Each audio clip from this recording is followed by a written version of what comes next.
Con amor al menos. Sí, sí.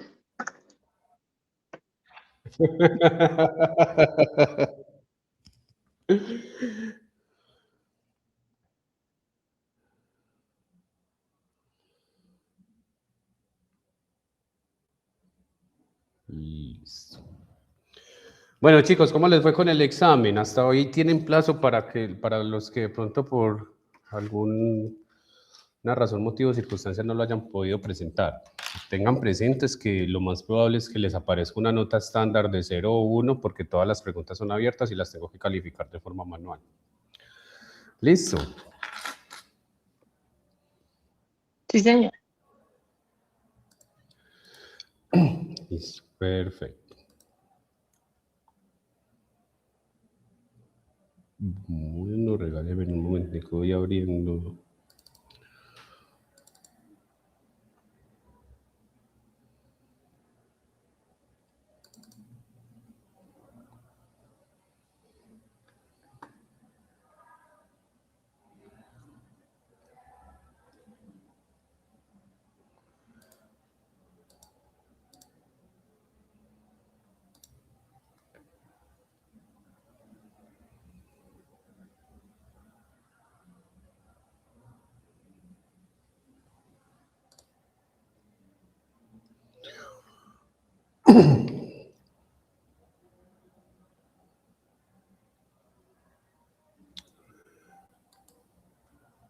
Bueno, la idea, chicos, el objetivo al día de hoy es que nosotros podamos ir entendiendo eh, cómo, cómo de alguna forma nuestra mente se moldea, ¿cierto? Lo que nosotros llamamos inclusive plasticidad neuronal, recursos psicológicos, inclusive la forma en que nosotros procesamos la información, ¿cierto? ¿Cómo? Chicos, espérenme un segundito, yo prendo esto que está haciendo bastante calor.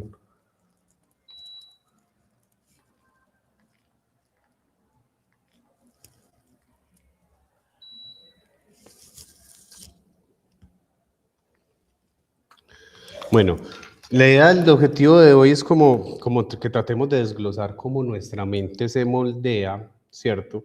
Cómo inclusive procesos cognitivos o procesos psicológicos, ¿cierto? Básicos y superiores, también terminan de alguna forma procesando la información del medio según como en la institución en la que yo me encuentro, llámese sociedad, llámese institución propia del Estado, escuelas, empresa, pues empleo, cómo de alguna forma está moldeando constantemente nuestras percepciones, ¿cierto?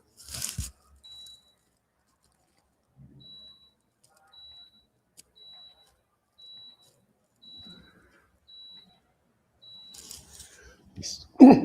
Nosotros entendemos primero que nosotros no somos una tabla rasa, ¿cierto? ¿Alguien conoce el concepto de tabla rasa?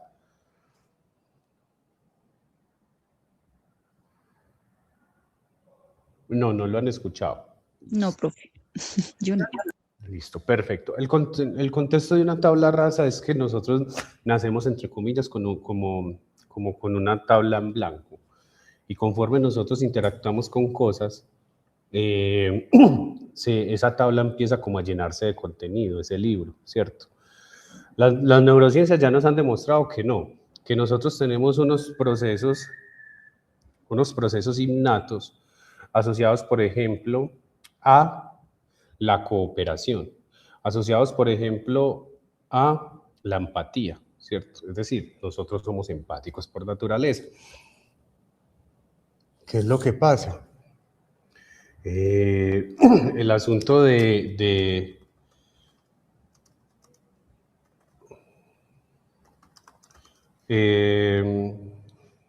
de la frase,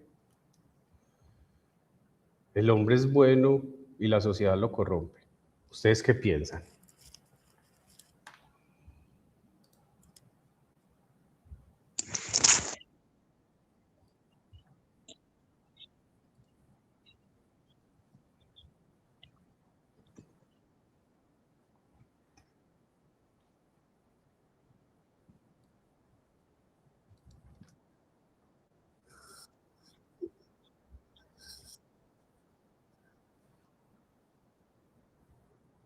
Sí, Ceci, muchas gracias, es verdad.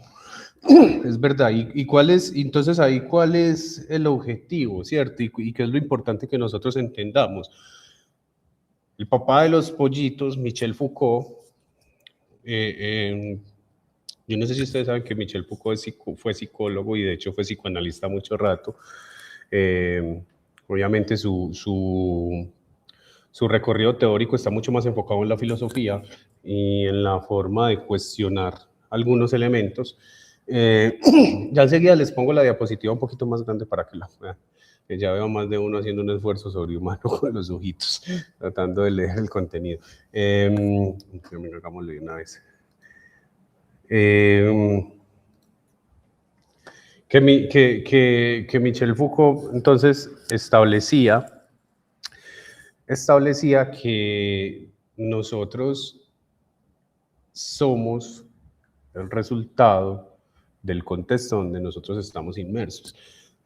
Entonces él decía que si nosotros como sociedad empezamos a permitir ciertas cosas, la naturaleza de esas conductas se vuelven parte de nosotros. Y empezamos inclusive a asumir que elementos como el malestar y el sufrimiento terminan siendo parte de ese proceso cuando no tiene por qué ser así, ¿cierto? El mejor ejemplo que nosotros tenemos de eso es, por ejemplo, el asunto de las violencias de género. Si yo comparo las vicisitudes que puede llegar a tener un hombre versus una mujer, la mujer la tiene más pesada. La mujer tiene que hacer mucho más esfuerzo para llegar a puestos burocráticos o jerárquicos, ¿cierto? La mujer tiene que hacer mucho más esfuerzo académicamente. La mujer a través de la historia ha estado sometida al deseo del hombre. Y entonces Michel Foucault dice una cosa que a mí me parece muy poética. Él dice, el pez no es consciente de que él vive en el agua. El pez no es consciente de que todo su universo está relacionado con el agua, porque el pez al estar en el contexto del agua naturalizó eso, así como nosotros naturalizamos el aire. ¿Cierto? Si nosotros como sociedad permitimos o naturalizamos ciertas conductas que están asociadas al dolor, al malestar y a la incomodidad, empezamos a asumir que ese dolor y esa incomodidad hacen parte de cosas cuando necesariamente no tiene por qué ser así. Y la historia de la humanidad a lo largo de su evolución nos ha demostrado eso. El asunto, por ejemplo, con las orientaciones sexuales. Hace un tiempo era muy natural rechazar, excluir, señalar a las personas que se identifican o que tienen orientaciones sexuales diferentes a su género con el que nacen. Afortunadamente, las personas progresistas, que la mayoría son académicos, que son los que generan esos debates, también permiten entender, es que el asunto de la decisión de identificarme con un género diferente con el que nazco, ni siquiera es una decisión personal, muchas veces es una decisión biológica. Simplemente el cuerpo no se siente cómodo con ese género con el que nació, ya fin. Y ya hay investigaciones que hablan inclusive de que yo puedo nacer en un sexo masculino, pero digamos con unas condiciones hormonales diferentes. Y eso quizás haga que mi deseo o mejor mi desarrollo esté más cómodo dentro de otra orientación sexual.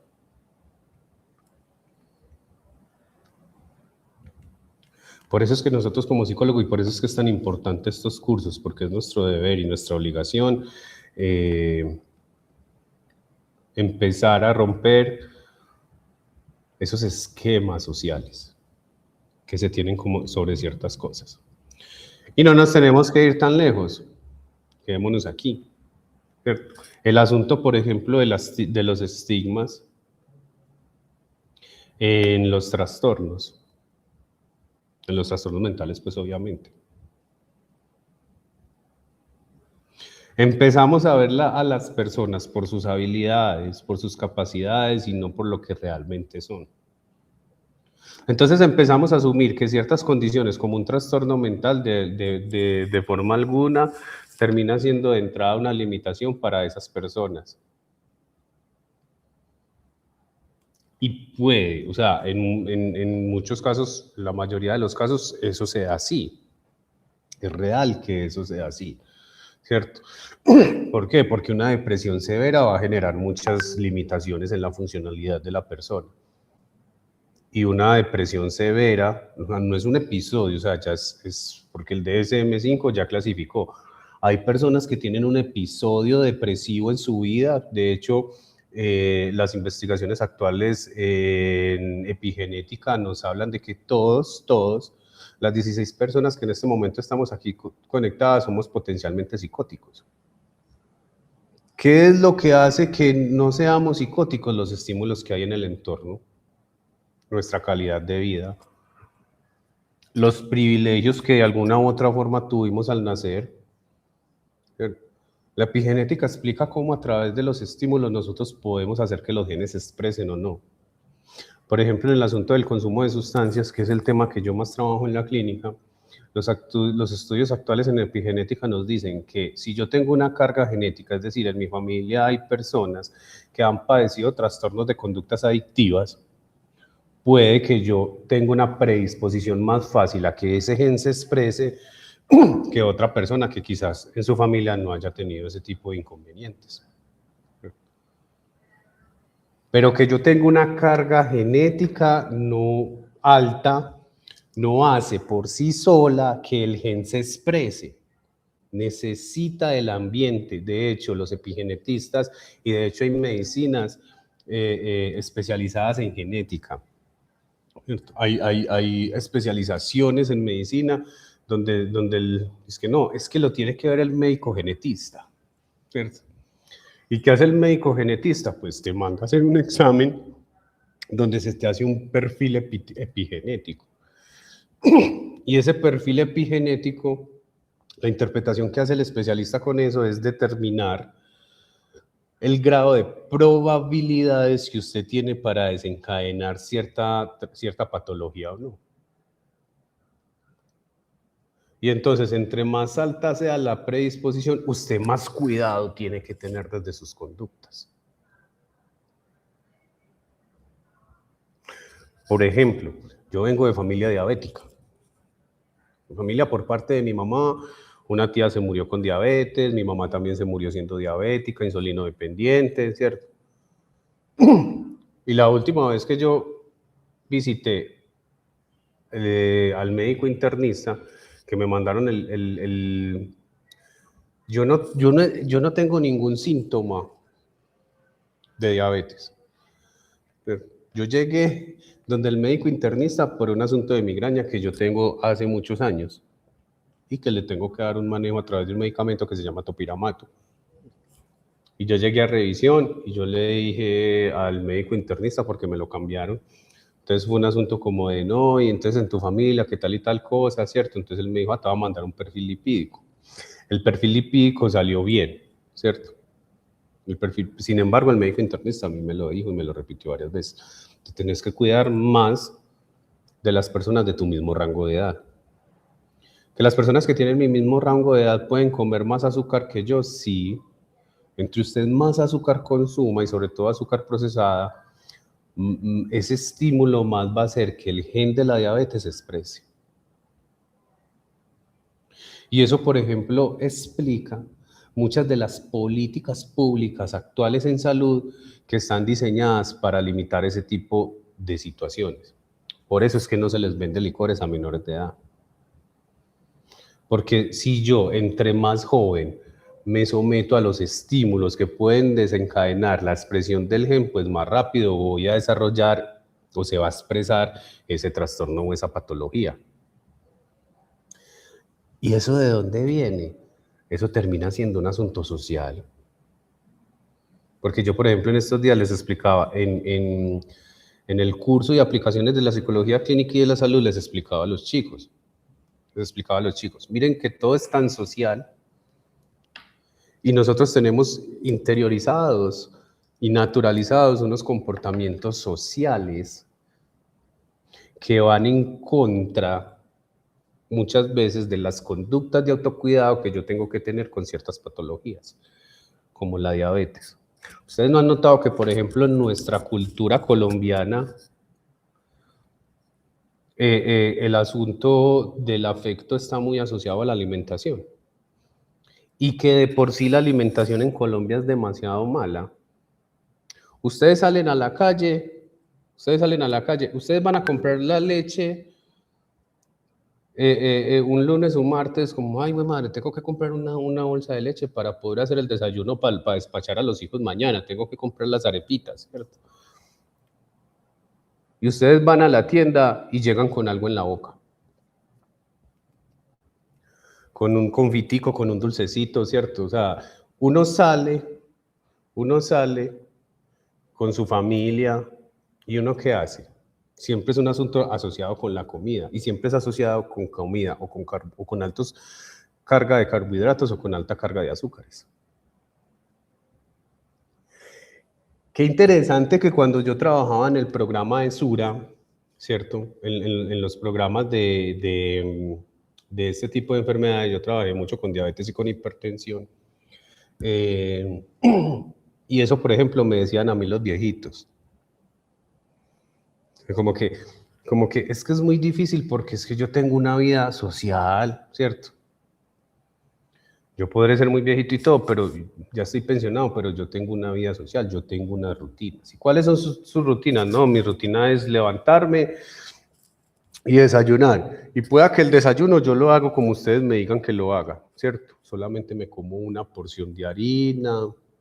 Yo, por ejemplo, recuerdo una vez un consultante en el programa de hipertensión de Sura que me decía eso.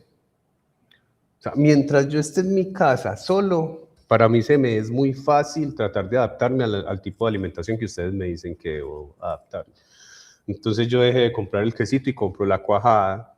Entonces yo en la mañana solamente me como media arepita para tratar de limitar los carbohidratos o las harinas y me como el huevito cocinado, me como la tajada de cuajada, trato de comer fruticas, ¿cierto? Trato de endulzar el tinto con stevia o el cafecito con leche con stevia, pero yo salgo, interacciono con lo social y hasta ahí a mí me llena. Porque, por ejemplo, yo salgo por la mañana a llevar los nietos, porque eso es parte de mi rutina, y antes de salir yo desayuno, y desayuno como ustedes me dicen que desayuno. ¿Sí?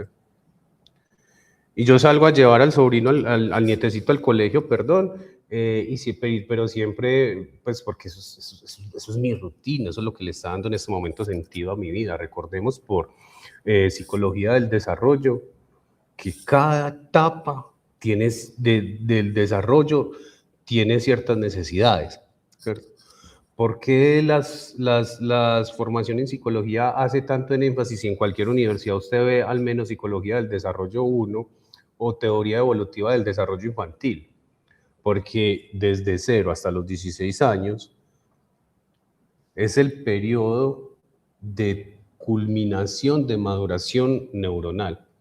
Somos la única especie que después del nacimiento necesitamos hasta 16 años para que nuestro cerebro se termine de madurar. Cuando otras especies nacen ya con algunos procesos supremamente desarrollados. Hay unas gacelas en el norte del África subsahariana que nacen corriendo porque el predador está encima. Y evolutivamente desarrollaron esa capacidad. No hay que nacer corriendo, ¿cierto? Nosotros necesitamos mínimo 1 año para definir los elementos motores del movimiento y poder adaptarnos a una locomoción individual. Nosotros nacemos y dependemos al menos los primeros 5 años de que nuestra alimentación sea por parte de otras personas. Somos la única especie. Somos la única especie que hace eso. Entonces, me decía este viejito, entonces mientras eso hace, pues está bien, o sea, yo no tengo ningún problema. Pero entonces yo voy a llevar a mi sobrino y me encuentro con otros viejitos, ¿cierto? Que también hacen lo mismo. Y pues no tienen que ser mucho, pongámosle que sean otros 2, pero son sus amigos, son sus compañeros. Entonces la rutina es que yo me levanto, me baño, desayuno súper saludablemente, me llevo a mi sobrino, a mi nieto al colegio, me encuentro con estos otros abuelitos, con otros 2 abuelitos, y siempre tertuliamos, hablamos un ratico y nos sentamos en una cafetería. ¿Qué ofrece una cafetería? ¿Qué ofrece una panadería?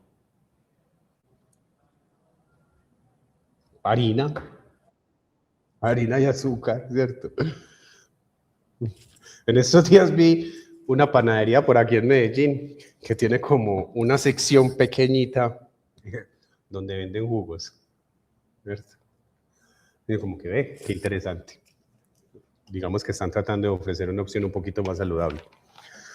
Pero es solamente una, pues la mayoría de las panaderías de barrio que nosotros conocemos, donde compramos el buñuelito en la mañana, ¿qué ofrecen? Harina y azúcar. Entonces, mire, a veces naturalizamos tanto ciertas cosas que el malestar individual se vuelve eso, individual. Y cuando las políticas públicas empiezan a establecer normas que limitan ciertas acciones antisaludables, nos cuestionamos. Entonces, primero, por ejemplo, el asunto del humo de cigarrillo en los espacios cerrados. Y la gente donde se aprendió, yo tenía un profe en el pregrado que a pesar de que había una normativa que decía que no se podía fumar dentro de espacios cerrados como el salón de clase, y el profesor prendía su cigarrillo. Y una vez alguien como que le hizo el reclamo y él dio una dijo, es que yo, pues claro, era un profe veterano. Pues es que yo, cuando yo me formé, esa norma no existía y entonces en este momento es muy difícil deshacerse de eso. Porque yo fumo y de malas usted. Entonces ahora hay una política pública que dice que en espacios cerrados no se puede consumir cigarrillos, ¿cierto? No se puede consumir tabaco porque eso va a afectar a los otros.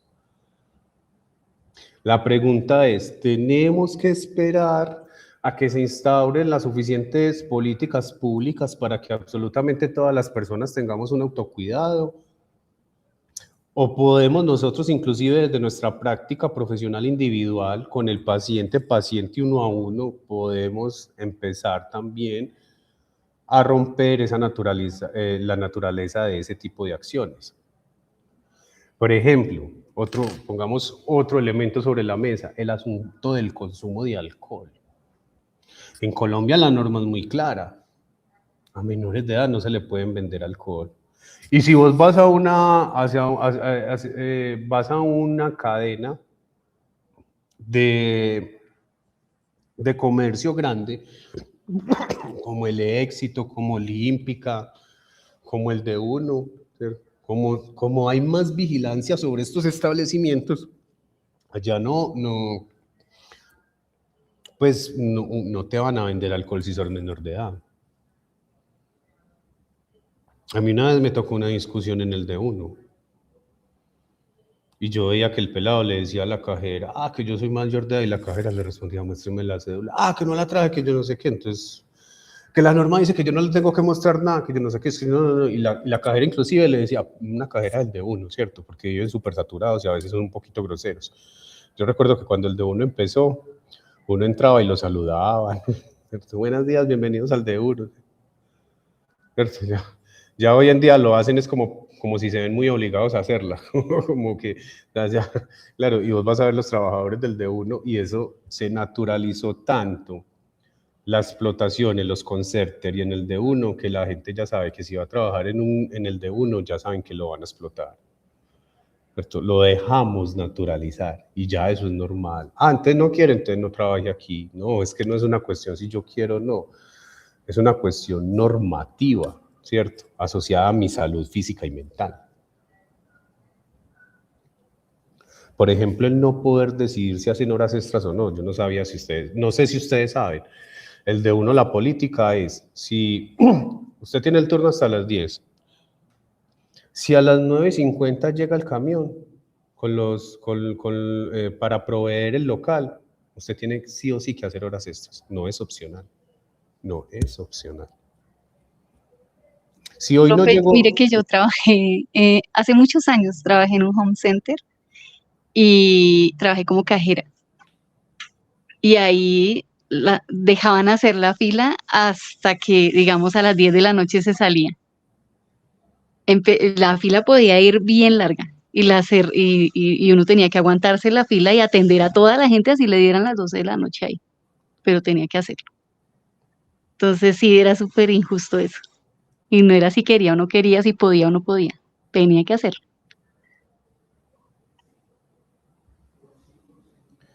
Listo.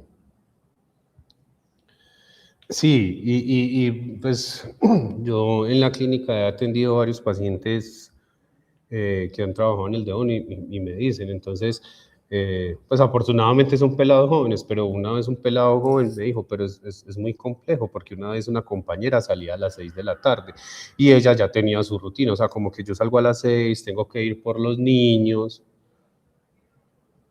y a las 5:50 le dicen, no, tenés que hacer horas extras, pero ¿quién va a ir por mis niños? Ah, de malas. O sea, literal, esa. Y nosotros como sociedad permitimos la naturalización de ese tipo de cosas. ¿Qué es lo preocupante? Que tenemos que esperar a que pasen cosas grandes, a que se empiecen a viralizar las cosas por internet, ¿cierto? Para poder que alguna entidad medianamente trate de regular eso a través de alguna política pública, a través de vigilancia y control, a través de auditoría sobre este tipo de instituciones. Cuando también hay otra vía y es empoderar a las personas para que no dejen naturalizar ese tipo de cosas. Sabiamente dice el dicho que la necesidad tiene cara de lo que ya sabemos, pero si las personas son un poco más conscientes de sus propios límites, estoy seguro que por muchas necesidades que usted tenga, usted no va a permitir ese tipo de explotaciones. Profe, pero es que es muy difícil cambiar una cultura, o sea, por ejemplo, una cultura organizacional. Si uno está en una empresa en la que, digamos, están acostumbrados a que se trabaja de cierta forma, ya el que llega se tiene que acostumbrar a esa forma, porque es que el que llega es el que está mal, no los que están allá. Eso es lo que le hacen sentir, obviamente, no es que sea la realidad, sino eso es lo que se hace sentir. Ah, no, es que el resto trabaja hasta tarde, entonces yo también tengo que quedarme hasta tarde.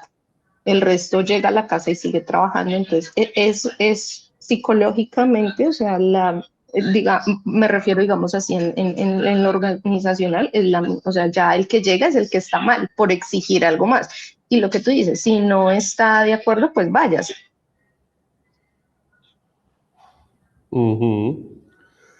Listo, yo entiendo completamente eso, ¿cierto? Porque claro, obviamente en nuestra práctica clínica diaria, pues yo, por ejemplo, los jueves tengo la psicoeducativa de la noche y la psicoeducativa de la noche es grupal, ¿cierto?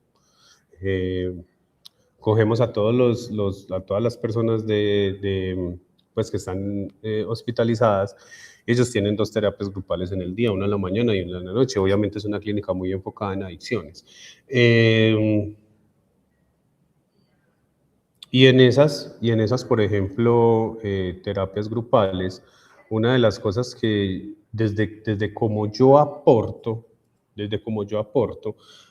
para poder desnaturalizar este tipo de conductas, es que ustedes son personas antes que adictos. Ustedes tienen sentimientos, emociones, intenciones, metas, objetivos, proyectos. Ustedes tienen capacidades, habilidades. Muchos tienen profesiones, muchos saben responder, muchos saben resolver. ¿Cuál es el problema de la sociedad? Que la sociedad no los valora por eso, sino que los valora por su conducta que va en contra de los valores sociales, es decir, el consumo de la sustancia. Mira el revuelo que ha pasado en estos días con lo de Pipe Bueno. Lo que es que el man también la caga, pues, como sale en televisión nacional a decir que él consumía perico delante de los hijos. Pues, yo vi eso y lo primero que pensé es, qué hueva. Pues, o sea, cómo se vende solo, ¿cierto? A cómo se vende solo. Pero es que la sociedad todavía no está preparada para ese tipo de discusiones. Porque todo el mundo salió casi que acribillada le pegaron. ¿cierto? Y uno dice, sí, la cagaste, sí, entonces, qué pelle que hayas consumido delante de tus hijos. Pero yo como psicólogo entiendo que lo más probable es que él ni siquiera tenía cómo controlar esa conducta. La adicción era tan grande que no tenía cómo controlarla. Ahora bien, ¿eso lo hace mala persona? Digamos que fue un padre que en un momento específico no dio un ejemplo adecuado, pero eso no lo hace mala persona. Es lo que pasa, por ejemplo, con las vacunas y con el movimiento antivacunas. En estos días escuché a alguien de un movimiento antivacunas, porque en Europa hay un movimiento antivacunas muy fuerte, diciendo que si las vacunas fueran seguras, no tendrían efectos secundarios, ¿cierto? Y yo decía, pero es que esos efectos secundarios a veces son 1 en 10 millones. O sea, son más grandes los beneficios que los potenciales, que las potenciales efectos secundarios.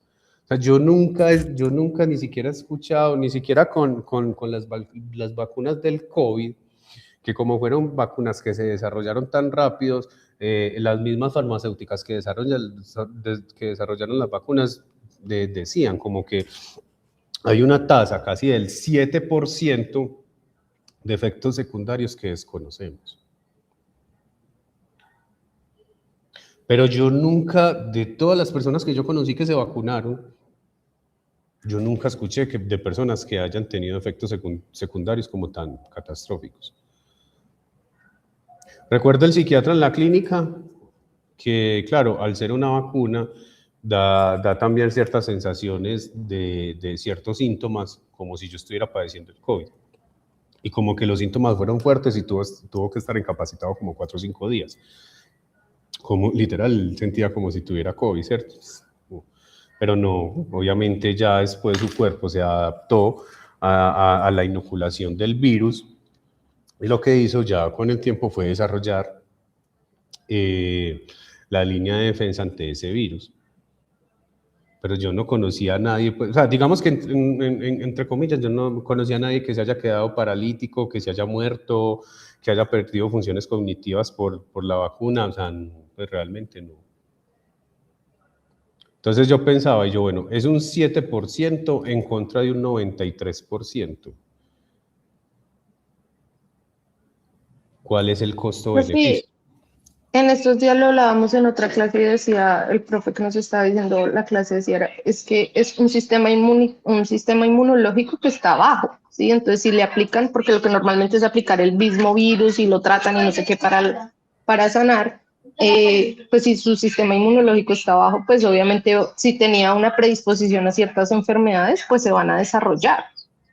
Entonces, pero lo que tú dices es un porcentaje muy mínimo. Yo tengo un conocido que le dio COVID y él hoy en día tiene consecuencias después de lo del COVID, pero no se sabe si era por el COVID o por la vacuna, realmente. O sea, es muy difícil identificarlo, pero él sí él ahorita tiene un tema de trastornos del sueño súper raro y sí le dijeron, tiene que ver porque fue desde el día que presentó síntomas de COVID que casi se muere, pero era porque su sistema inmunológico estaba bajo.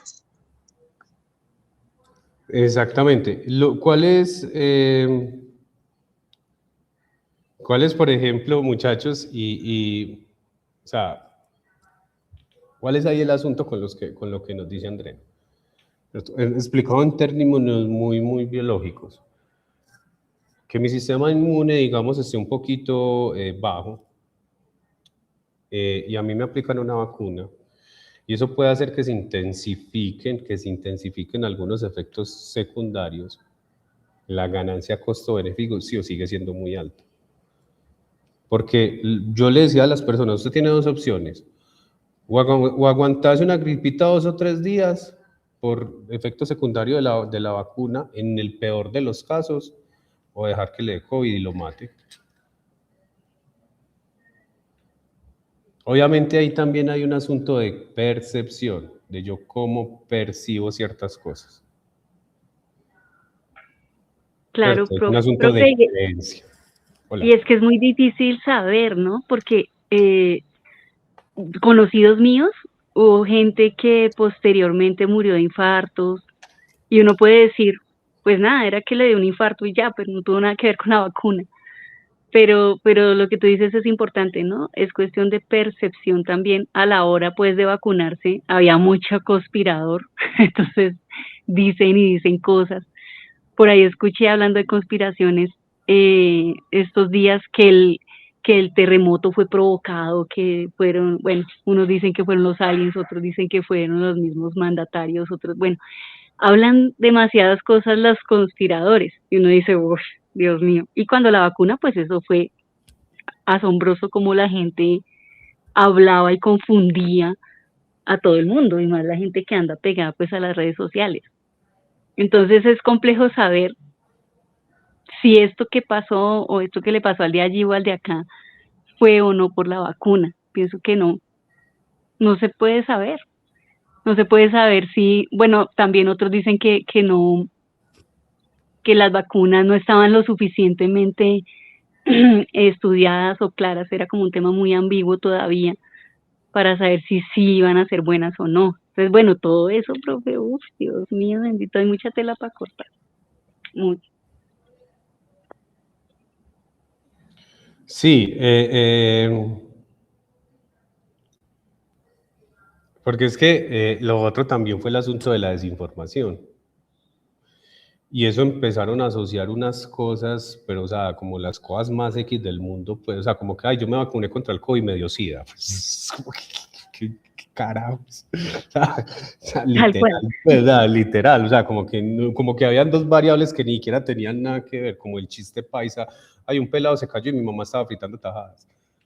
Como que no tiene nada que ver una cosa con la otra, ¿cierto? O sea, es como que, o sea, como que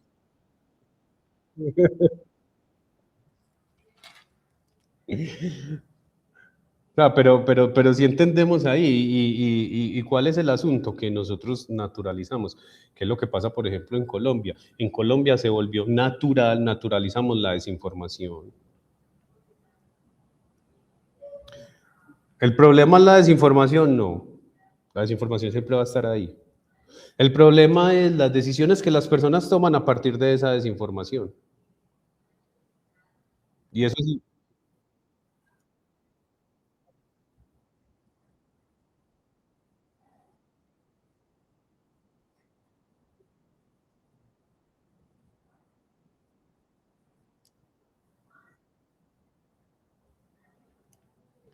creando conciencias individuales hasta que esa conciencia se vuelva colectiva. Yo he tenido que decirle a personas, yo sé que la necesidad tiene cara de lo que ya sabemos, pero yo en su necesidad preferiría vender cosas en la calle de forma autónoma que someterme a una empresa de esas. Yo agradezco mucho la posibilidad, yo le agradezco mucho, y muchachos, vea, sin meternos mucho en política, obviamente porque cada quien tendrá sus posturas, pero por ejemplo lo que se está viviendo acá es un retraso. Ya nos quitaron las horas extras que habíamos ganado. En esta universidad están felices, porque como tenemos clases hasta las 10 de la noche, ya no nos tienen que pagar recargos. Solamente recargos de 2 meses. Mientras estaba el expresidente, ¿cierto? Ya este man quitó esto. Entonces ya va a ser natural que no nos paguen extra y nosotros no podemos permitir de alguna forma en niveles individuales o sociales que hayan cierto tipo de retrasos. Ustedes saben lo que va a hacer la ministra de Educación con el asunto de la identidad de género. Nosotros no podemos naturalizar que alguien nos diga que la identidad de género está mal. ¿Qué es lo que está mal? Abusar del otro. Y eso lo hacen más fácil los heterosexuales que los homosexuales, paradójicamente. Si usted ve estadísticas, ¿quiénes son los que acosan y quiénes son los que abusan? La mayoría del tiempo, hombres heterosexuales. Es más, seamos sinceros. Díganme ustedes si han escuchado al menos un solo caso de una persona homosexual que esté acosando o hostigando a alguien o que esté abusando de alguien.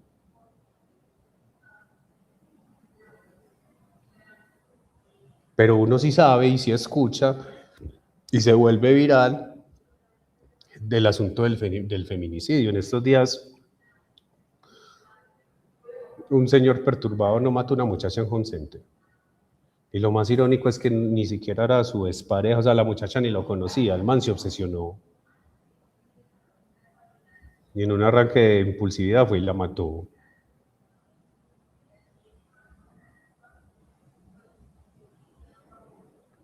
El asunto también a veces del contacto. Yo tengo amigos homosexuales y eso no me hace homosexual, pues. ¿Sí me entienden a lo que me refiero? Y a veces inclusive limitamos el contacto cuando nos damos cuenta que, por ejemplo, el contacto que se limita con las personas que tienen VIH. Es el estigma y la exclusión más grande, yo creo, no podría asegurarlo, pero sí estoy seguro de que es uno de los estigmas y la exclusión más grandes que hay dentro de las enfermedades. La gente cree que si a mí me toca alguien con VIH ya me dio SIDA.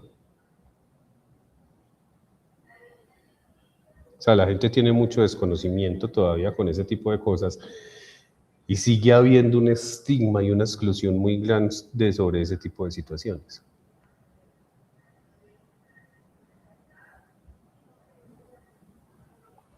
¿Cuál es el objetivo? Empezar a generar conciencia desde lo individual, cuando tenemos la oportunidad, y por eso es que las intervenciones grupales siempre deben estar en la medida de lo posible encaminadas a un entorno o digamos a una intervención psicoeducativa. Eduquemos a la gente,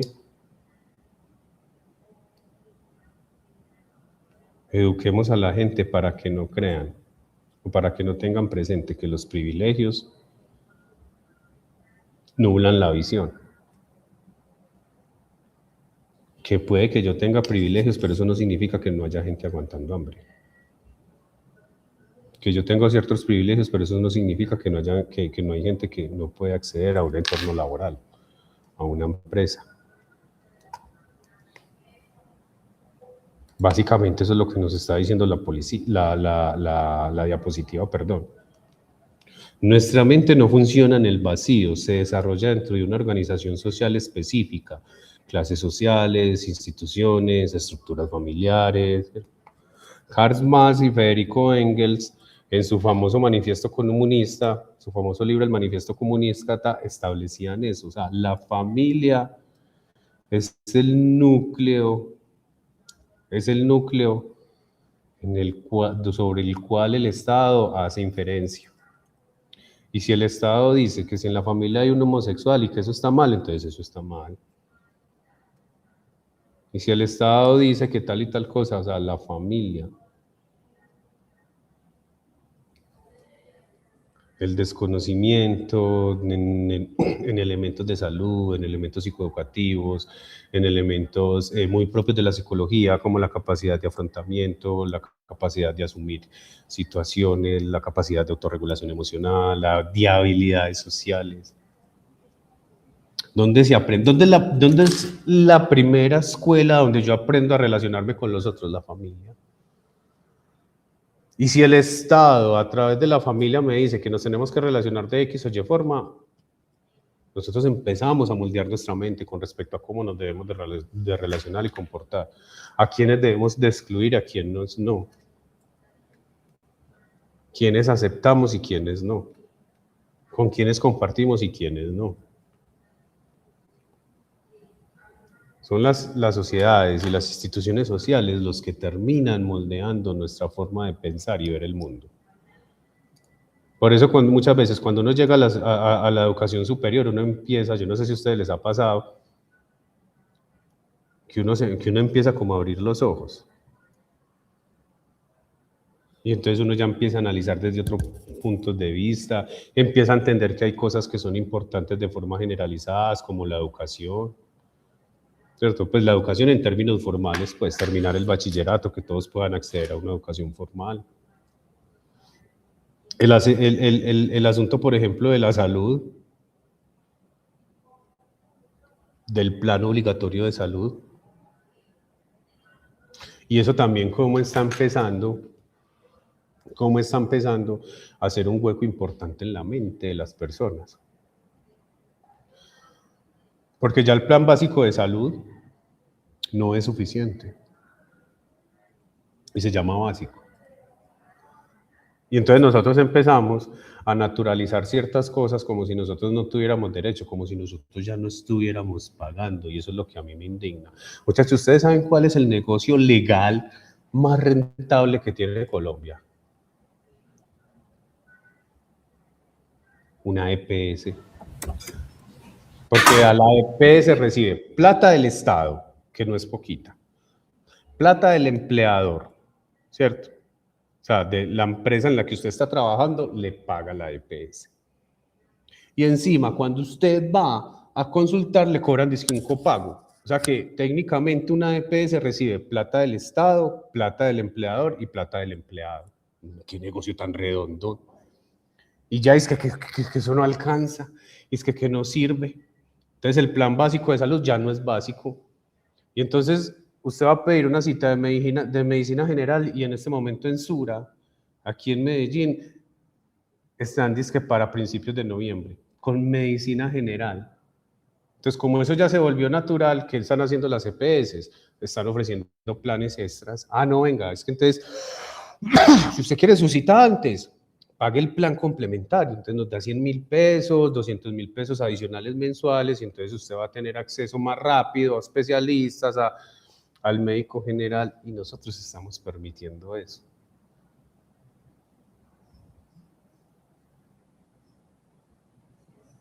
Lo permitimos, ¿cierto? Tenemos que empezar a generar conciencias. Yo, por ejemplo, soy uno que soy muy reacio a eso, muy reacio a pagar planes complementarios.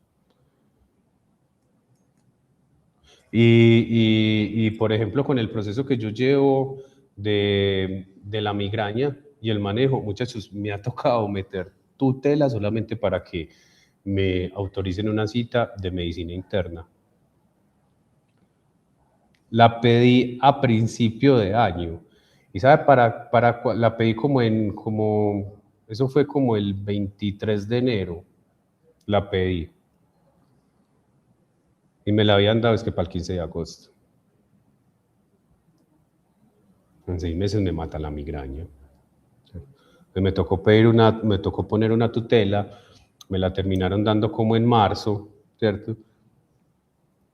Y ahorita en junio me tocó meter otra tutela para que me dieran la de revisión, que me la dieron para septiembre. Porque cuando pedí en mitad de año, me la habían dado es que para enero del 2027.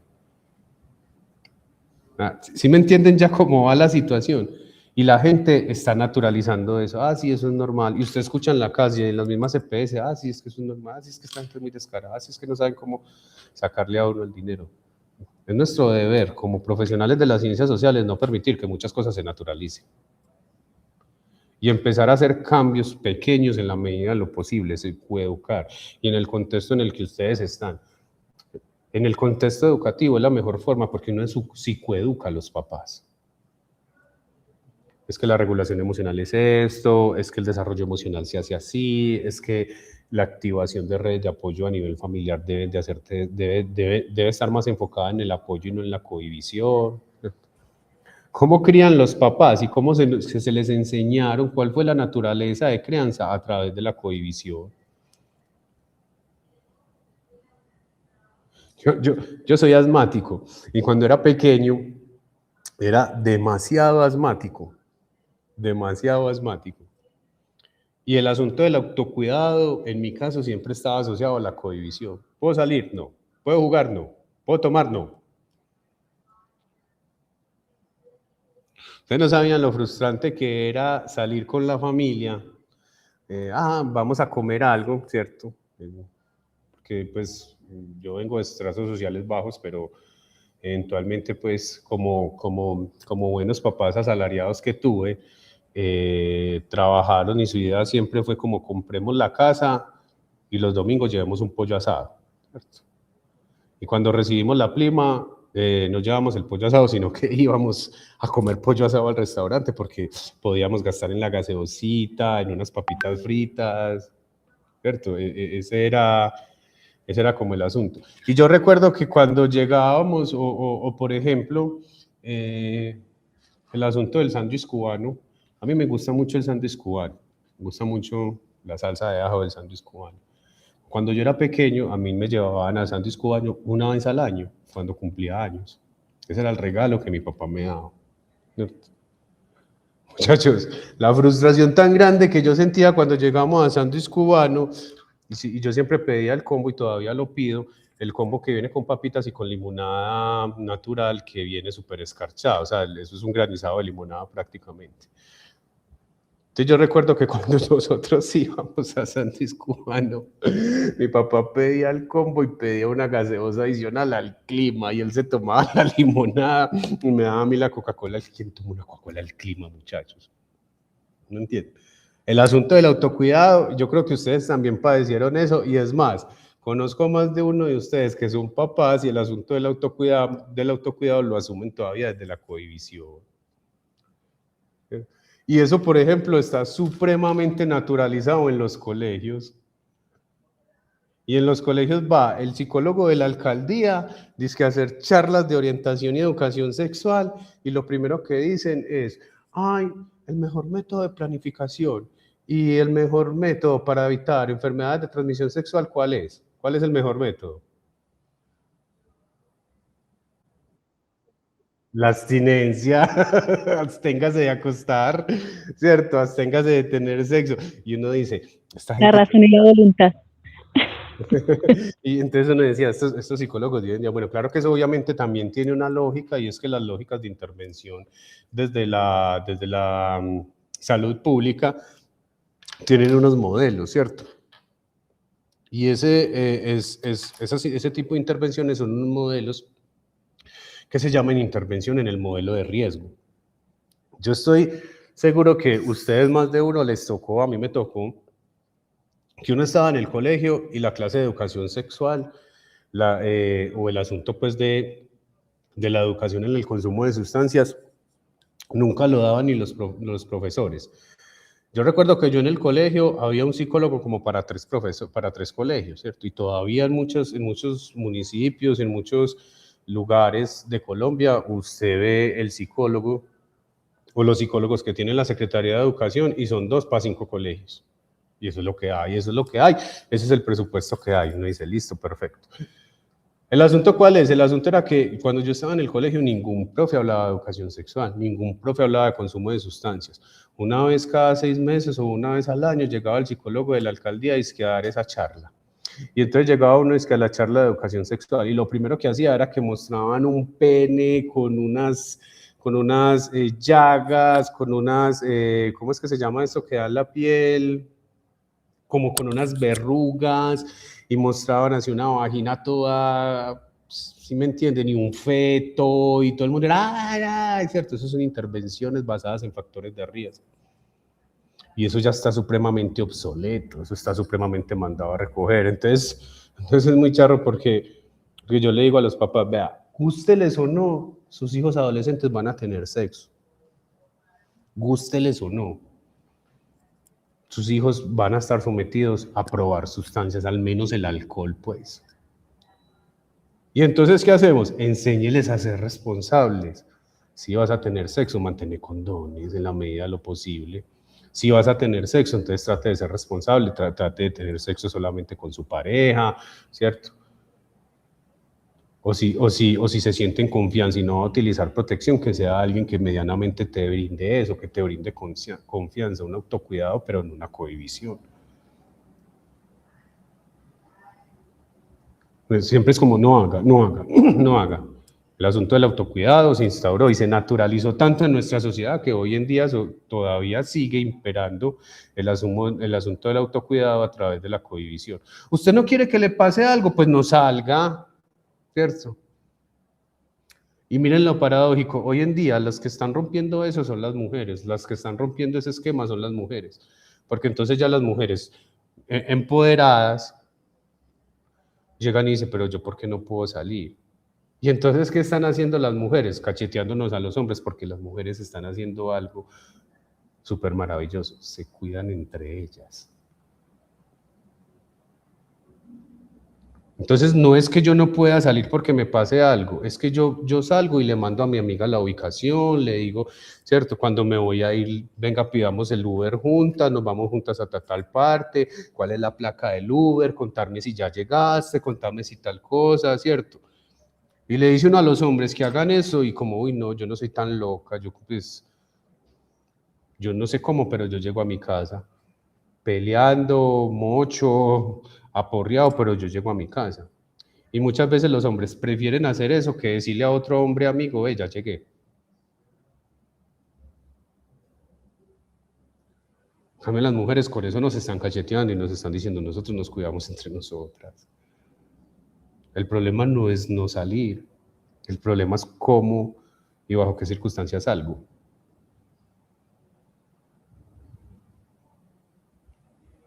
Digamos que en algunos contextos y ante algunas situaciones sociales, la cohibición puede ser uno de esos factores.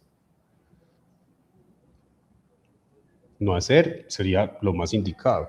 Pero digamos que estas son circunstancias específicas sociales muy grandes. Pues, por ejemplo, una toma de algún grupo paramilitar o guerrillero, ¿cierto? O, por ejemplo, con lo del sismo en estos días. El mejor asunto ahí del autocuidado sí es evitar ciertas cosas. Pero el asunto es cómo nosotros estamos dejando, tanto en nosotros como en las demás personas, que se naturalicen ciertas cosas. Y entonces ahí empieza a pasar algo. El asunto de la identidad social. Lo que veíamos un poquito en el examen. Entonces eso empieza a establecer un asunto de nosotros contra ellos. Porque no hay una identidad social lo suficientemente grande que nos abarque a todos.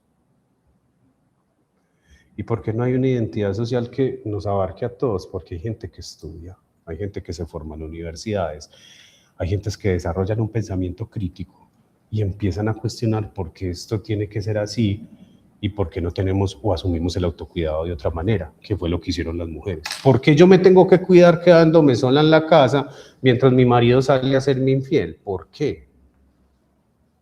¿Cierto? Yo puedo salir y puedo encontrar otras formas de cuidarme. Y eso es lo que nos están demostrando. Se cuidan entre ellas. Yo trabajé con el primer trabajo que yo tuve como psicólogo recién egresado de psicología fue en un programa que los que están aquí, los que viven pues en Medellín o los que conocen Medellín de pronto conocen, que es el programa de Centro Día con habitantes de calle.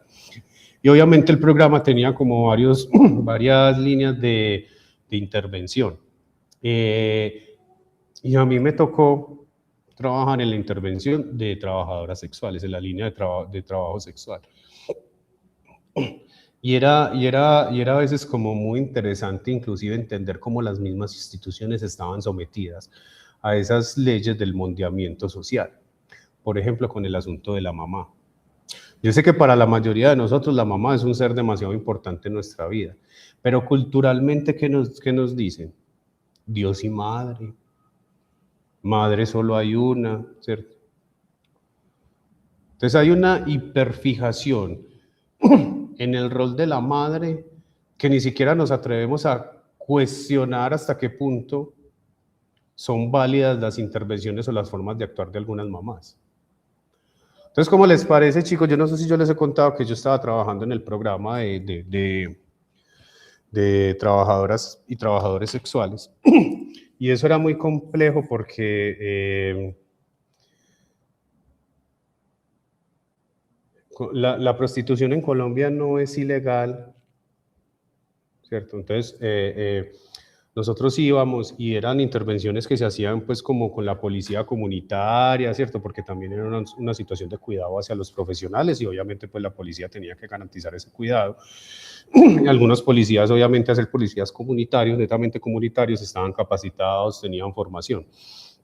Nosotros no podíamos llegar vulnerando directamente los derechos de los trabajadores y las trabajadoras sexuales, sino que nosotros teníamos que llegar con un discurso atrayente, ¿cierto? Les vamos a ofrecer esto, les podemos hacer esto, ¿cierto? Tenían acceso, por ejemplo, lo que más utilizaban era el tamizaje rápido o pruebas rápidas de VIH, enfermedades de transmisión sexual. El asunto también de que a veces entregábamos unos kits de asepsia de zonas genitales, ¿cierto? Y mucha psicoeducación. El problema radicaba cuando nosotros encontrábamos menores de edad, porque la policía sí o sí tenía, entre comillas, que capturarlos, pues eso tenía un nombre técnico, o sea, como ellos tenían que garantizar sus derechos a través de la protección que tenía que hacer, en ese caso, la policía. Cuando nosotros encontrábamos personas menores de edad, sí o sí las teníamos que capturar y llevarlas,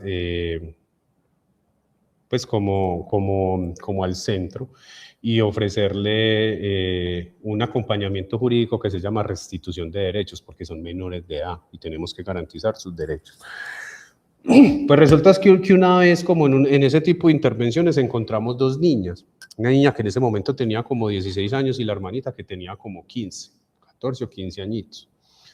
Y bueno, tocó pues como cogerlas. Yo recuerdo que ese día las niñas hicieron mucho escándalo, por allá le pegaron a un policía tratando de huir, que tal y tal cosa, ¿cierto?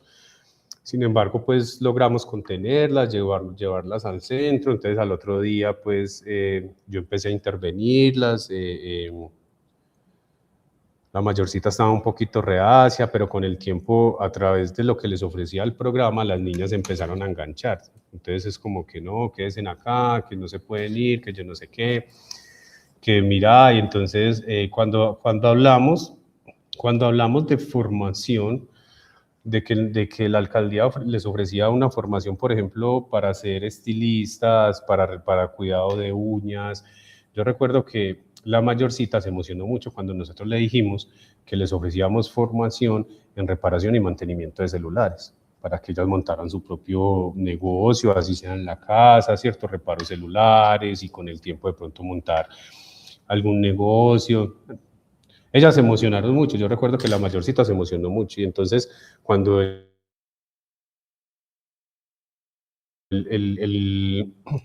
el abogado hizo la primera intervención de restitución de derechos, ellas aceptaron pues ya como estar en el proceso justamente por esa formación en reparación y mantenimiento de celulares. Y todo iba muy bien y las niñas se quedaron en el instituto estuvieron como 15 días. Resulta que un día llegué yo y la noticia fue las niñas se volaron y a mí eso me pareció supremamente extraño, pero si ellas estaban motivadas, estaban ganando peso, estaban teniendo adherencia a la medicación, ¿cierto? Porque hay un asunto también como de consumo de sustancias. Yo siempre creí que era un asunto como de que nos volamos porque queremos consumir, tenemos mucha ansiedad, tenemos mucho craving, síndrome de abstinencia, o sea, queremos consumir y por eso era que se habían volado. El asunto quedó así, pues, como así, que falla. Como a los 4 o 5 meses, en otra intervención, las volvimos a encontrar. Encontramos solamente a la mayor, solamente a la mayor. Entonces, obviamente, ella intentó también, pues, como huir, ¿cierto? Pero como la niña ya me conocía, entonces yo le dije, si no te quieres ir con nosotros, esta vez no te vamos a llevar a la fuerza. Pero yo sí quiero saber qué fue lo que te pasó, qué tal y por qué se volaron. Y miren lo que me dice la niña. Nosotros nos volamos porque hablamos con el abogado y el abogado dijo que ya habían contactado a mi mamá y que nosotros pues como que íbamos a volver a la casa y que se nos iban a restablecer pues como nuestros derechos, porque somos personas que más se nos tienen que garantizar los derechos. Y eso nosotros no lo queríamos. Entonces yo pregunté, ¿no quieres volver con tu mamá? Y ella me mira y me dice, no, yo no quiero volver con mi mamá. ¿Por qué? Porque mi mamá fue la primera que me prostituyó. Y me cuenta la historia, muchachos, o sea, cruda y sin censura. El trauma, o sea, eso es un estrés postraumático. Me contó todo con pelos y desaños. Es que cuando yo tenía 12 años, una vez mi mamá me sacó de la casa, me dijo que íbamos a ir allí, donde un señor, donde un médico, que él me iba a tocar, que él me iba a quitar la ropa, que él me iba a tocar con su dedito especial. Y ella dice, y yo recuerdo que después de que el señor me penetró tan asquerosamente, porque hasta la porrió, o sea, hasta fue un asunto como que inclusive la tuvieron que llevar después al hospital porque estaba sangrando mucho y le tuvieron que poner puntos. ¿Cierto? Y ella me decía, y yo era sangrando, diciéndole a mi mamá que me dolía mucho mientras mi mamá recibía la plata. pero está tan naturalizado el asunto de que mamá es mamá, y fue madre, que hasta el Estado estaba obligando a esas niñas a estar con su victimaria. Y es la mamá. ¿Hasta qué punto entonces nosotros también vamos a permitir ese tipo de cosas? Todo esto, muchachos, para decir cómo la sociedad moldea y naturaliza ciertas cosas que van en contra del autocuidado, van en contra de la salud, van en contra de la integridad. Y esos son elementos psicopolíticos. La creencia de los políticos dentro de su psicología hace los retrasos que se están empezando a ver con este nuevo gobierno. Yo no sé si ustedes sabían, mientras Pereira, Manizales, Chocó, Cali, Medellín no tanto, pero mientras estas ciudades sufrían un sismo de magnitud tan grande, con una tragedia tan grande, el presidente estaba bombardeando campesinos. Volvimos a los falsos positivos. Vamos a volver a dejar que eso se naturalice. Ya la gente está empezando a denunciar eso. Hey, vea, se metieron en una casa y mataron a un campesino. Y están diciendo que es un guerrillero. Volvimos otra vez a los falsos positivos. Vamos a volver a permitir que eso se naturalice. ¿Y todo eso qué es? Psicológico. Todo eso es psicológico porque alguien, un mandatario, a través de una creencia como lo establece el enfoque cognitivo, yo creo que a través de un esquema mental y de unas ideas nucleares, yo creo que A es igual a B y de malas. Y toda la sociedad se tiene que someter a eso.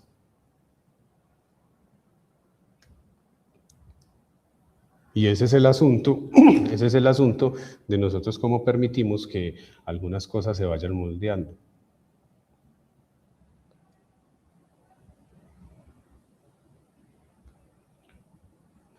Claro, hasta ahí cómo la sociedad moldea nuestras, y por qué es importante entender y establecer un curso de psicología y sociedad, cómo la sociedad a través de sus instituciones moldea nuestra mente, moldea nuestras formas de pensar, de creer. Y si nos vamos un poquito más lejos, como la pelea entre Israel y Palestina. Una religión moldeando las creencias. Nosotros estamos bien, ellos están mal. Y como nosotros estamos bien, hay que atacar a los que están mal. Y vamos a permitir, son vidas, son formas diferentes de creer y ver la vida. Porque no aprendemos. Es que todos son extremos, o sea, no es lo que ven hoy en día en Colombia y a nivel general, ahorita que mencionas lo de Israel, todos son extremos. O me voy directamente a que todo esto está mal y a que todo esto está bien, pero va a ser muy difícil encontrar un punto medio porque siempre, o sea, por ejemplo, yo miro, digamos, mis redes sociales a qué van, a lo que a mí me gusta. A mí me van a aparecer las cosas que a mí me gustan, independientemente de lo que esté pasando por otro lado. Por ejemplo, unas posturas con los de Gaza, una postura con los de Israel. Entonces, los que tienen postura de Israel, pues obviamente te van a aparecer cosas buenas sobre Israel. Los que tienen posturas de Gaza, cosas buenas sobre los de Gaza. Entonces, ya ahí cada mente toma su postura y lo veíamos en estos días, incluso en la tarea en la parcial que tú dejaste. Es como, de ahí no me muevo, eso es en lo que creo y por más de que tú quieras meterme una idea diferente, entonces cognitivamente voy a rechazar lo que tú me estás diciendo porque no tiene sentido según mis creencias y la postura en la que yo ya me fijé. Y adicional que tenemos una bendición que a la vez es maldición y son las redes, o sea, el internet. ¿Por qué? Porque en el internet ahora aparece todo de todo el mundo, con IA aparecen 10.000 cosas nuevas también que son mentira. Tú mencionabas ahorita lo de que están matando campesinos, pero yo lo viví de una persona cercana que estuvo en momentos de guerra y decía, no es real, nosotros no estamos haciendo nada, los mismos campesinos son los que nos sacan a piedra. Pero es tanta desinformación que nunca se va a encontrar un punto medio. La guerra no se va a acabar,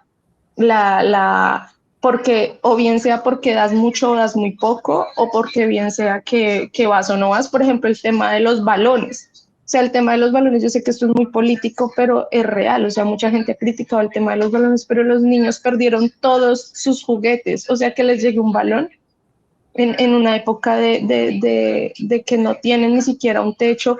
es un alivio para su mente y para su corazón, independientemente de la postura, independientemente de todo, eso mentalmente llena sus emociones, como distráigase un momentico de lo que está viviendo tan duro su familia, de la queja y todo el contexto en el que está. Entonces es muy complejo uno decir, no, esta es la teoría correcta, esta es la correcta, es muy difícil. Y con tanta desinformación y tanta video viral de mentiras de un lado y del otro, nunca se va a saber cuál es la realidad del país y del mundo en general. Eso que está diciendo Andrea es supremamente importante. Aunque yo sí discrepo un poquito en que no se van a acabar las guerras quizás en mi momento de existencia, ¿cierto? Quizás en los años de vida que el destino me da, quizás no se acabe. Pero sí es nuestro deber empezar a aportar granitos de arena para que eso en algún momento se acabe. ¿Cómo? ¿Cómo? Atacando estigmas. Y desde nuestra profesión, ¿cuál serían los estigmas que nosotros más tenemos que apuntarle? A estigmas de salud mental.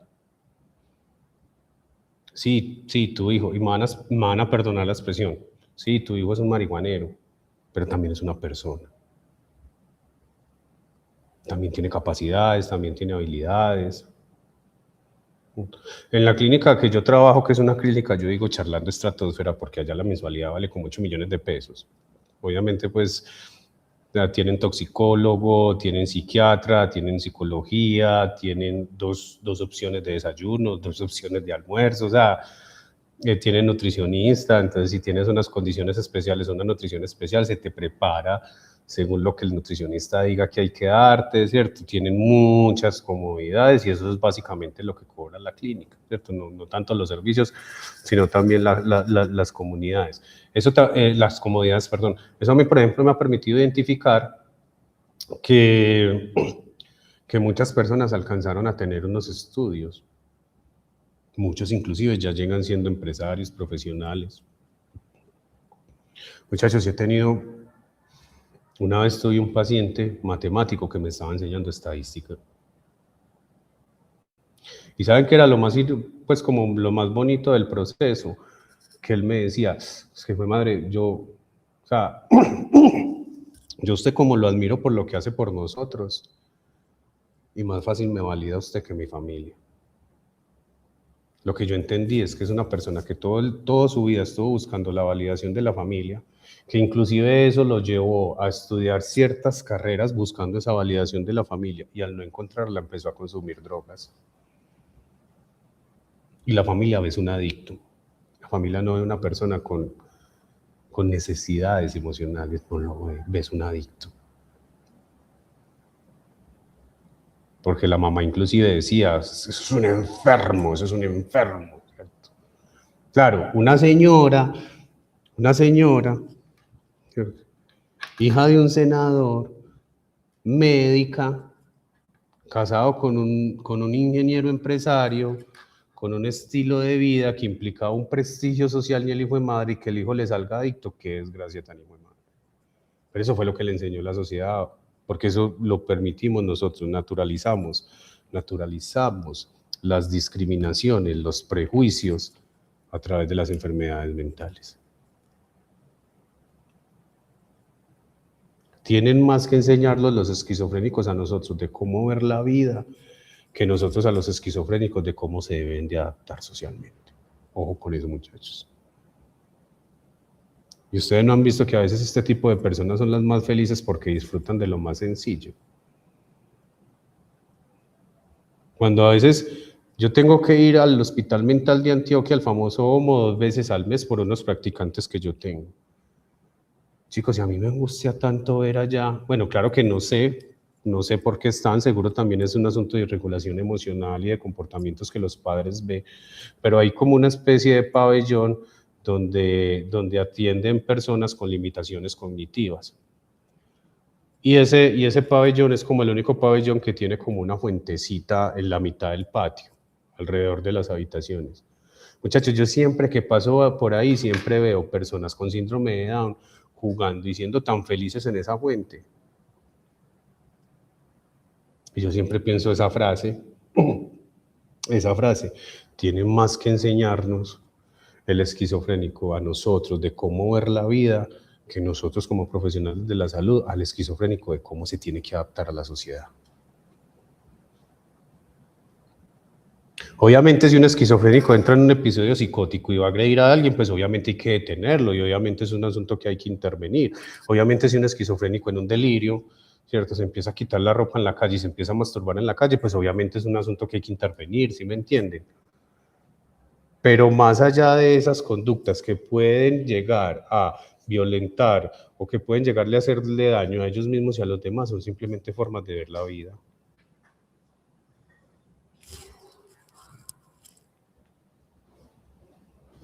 ¿O qué piensan ustedes, muchachos?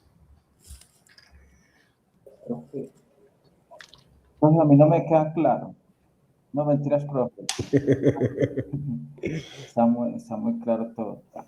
Yo quería decir, teniendo en cuenta las posturas políticas, como usted mismo lo dijo, y respetando las diferencias de verdad, respetando las diferencias, eh, es cierto, estoy muy de acuerdo cuando, eh, cuando las políticas que van a quitar las horas y el trabajo por horas. Entonces esto en las organizaciones, en las compañías, en las empresas colombianas va a tener repercusiones, se puede decir, en la cultura organizacional, en el clima organizacional y hasta en la misma familia. Va a tener, porque se puede decir que se califica como un retroceso. Ahí es donde entramos los psicólogos, los futuros psicólogos, especialmente los psicólogos organizacionales, a esa tareita. Y también escuché, bueno, también quería decir que yo vuelvo y digo que nosotros nos encerramos tanto en nuestros trabajos y en nuestras cosas, llegamos cansados a la casa y solo vemos los canales tradicionales, donde hay titulares fraudulentos, se puede decir así, y ya sacamos una conclusión, el sesgo de confirmación. Solo apoyamos esas ideas y no miramos las otras ideas, ahí es donde confirmamos algunas cosas. Y yo pienso que tendríamos que ir más allá, un pensamiento crítico, ver las diferencias, las dos diferencias, para no llegar a concluir de pronto, no caer en el error de generalizar y confirmar algo que no puede ser cierto. Y también lo escuché yo, profesor, hablar sobre el tema del azúcar en la sangre y la diabetes. Y quiero decir un poquito contar algo sobre eso, es poquito.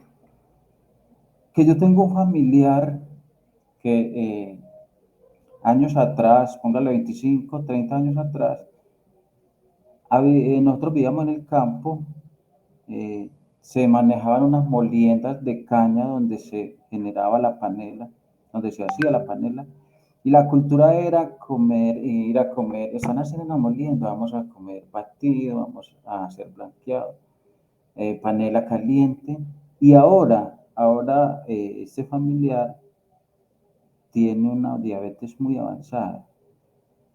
Entonces, lo que usted decía, que se genera algo público en el entorno social, él nos dice a nosotros, nos dice, deben de ir rebajando el azúcar, la panela, porque él también comía mucha panela, y eso le generó esta diabetes. Entonces, él nos aconseja sobre eso. Y en cuanto, ya pasando a otro tema, el tema de las redes sociales, que lo que genera en las mentes de nuestros niños, los problemas mentales de nuestros niños. Claro que también tiene sus beneficios. Eso quería decir, profesor, y muchas gracias. Muchas gracias a ti, Nelson, por tu aporte. Chicos, vamos a ir dejando hasta ahí. para que me dé tiempo de tomar un tintico antes de la próxima clase. Muchísimas gracias por esos aportes. Muchísimas gracias por esos aportes. Siento que el curso está fluyendo muy positivamente y siento que están logrando interiorizar muchos conceptos. Ya de aquí, lo bueno de este curso es que los conceptos es más opcional si se aplican o no, porque dependen más de nuestra propia ética y de nuestra propia moral. Pero tenemos que empezar a hacer eso para destruir estigmas, sobre todo estigmas de salud mental. ¿Listo, chicos? Gracias. Nos vemos entonces dentro de 8 días. Un abrazo súper fuerte. Muchas gracias, profe.